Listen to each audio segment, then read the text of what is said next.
अगर यमराज अपनी धर्मपत्नी दक्षिण से पूछे, हे दक्षिणा तू बता, ये जो मरा है इसको मैं स्वर्ग भेजूं कि नरक भेजूं? तो सबसे ज्यादा अगर दक्षिणा देवी तो एक ही बात बोलेगी, तो एक काम करिए, इसको नरक भेज दो। क्यों? क्योंकि इसने तो काम ही नहीं करा। बोलो, दक्षिण मुख करके कौन कार्य करता है? इसने तो दक्षिण मुख करके कोई भी कार्य नहीं किया।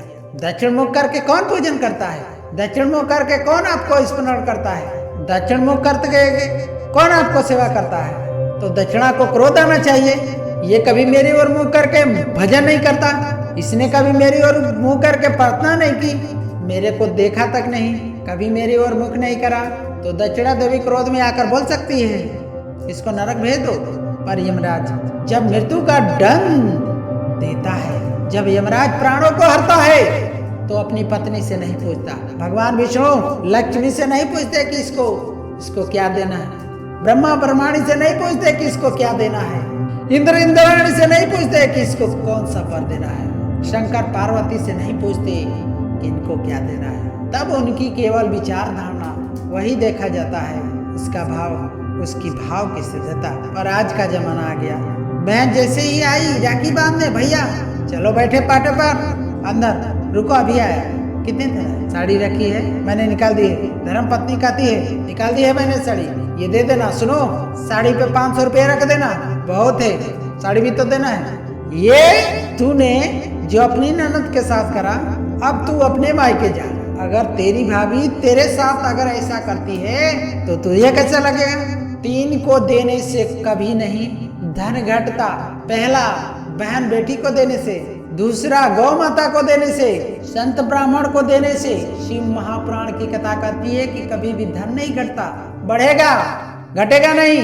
बहन बेटी को देने से कभी घटता नहीं। जो तुमने दिया उसका 4 गुना अगले साल तक तुम्हें प्राप्त हो जाएगा।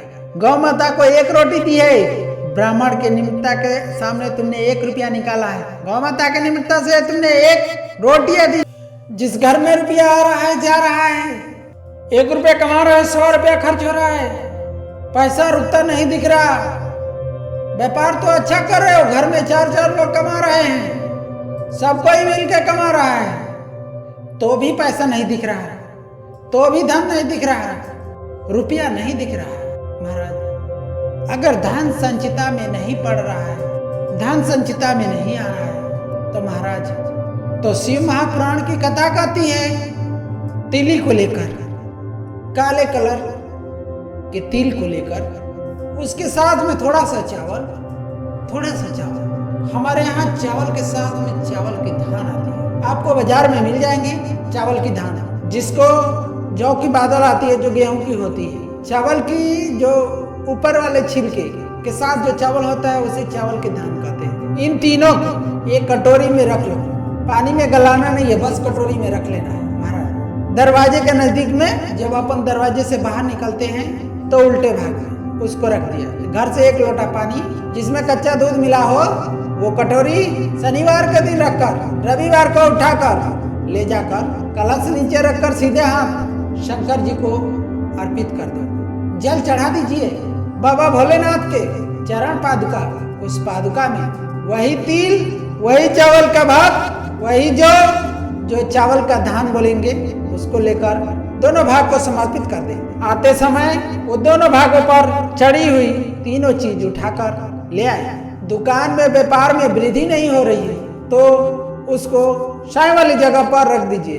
कभी जिंदगी में संपदा कम नहीं होगी, संपदा बढ़ेगी। 3 रविवार आपको करने हैं सुख की प्राप्ति के लिए, ये भूमि को दोष को मिटाने के लिए। आपको कथा में पहले भी कहा है कि वार नक्षत्र समय ये सब बहुत भूमिका रखते हैं। घड़ी पल दिन ये जितने भी बनाए हैं महादेव ने बनाए हैं, मेरे शंकर ने बनाए हैं। एक एक पल, एक एक घड़ी, एक एक क्षण क्यों बनाए?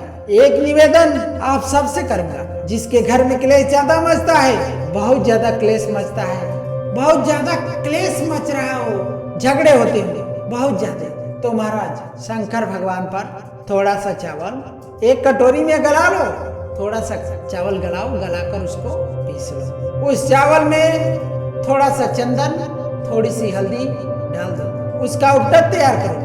बुधवार के दिन, कोई भी बुधवार, शंकर जी के मंदिर में जाकर शंकर भगवान के शिवलिंग पर उस चावल का लेपन कर दो। 7 लोटा पानी, मात्र 7 लोटा पानी शंकर को समर्पित कर दो। शिव के समक्ष आपने कामना कर कर अपना भाव प्रकट कर दिया। जब वापिस चलो, जिस कटोरी में से भगवान शंकर को उपटन लगाया, वही कटोरी घर लेकर आ जाओ। घर के मूल्य स्थान जो भी है, हर हॉल में, हर कमरे में एक एक बिंदी लगा दीजिए। मात्र 3 बुधवार आपको कर लीजिए। आपके घर में कभी भी क्लेश नहीं हो सकता। भूमि का कितना भी दोष होगा सिद्ध हो जाएगा। 4 महीने चतुर्मास के भगवान विष्णु देवशुनि एकादशी पर जब सोने जाते हैं तो भगवान शंकर को बुलाकर कहते हैं, 4 महीने जितना दान पुण्य सत्कर्म संघ कीर्तन भजन जो होगा ये मैं नहीं करा सकता, तुम करा सकते हो। इसलिए चतुर्मास की शुरुआत ही श्रावण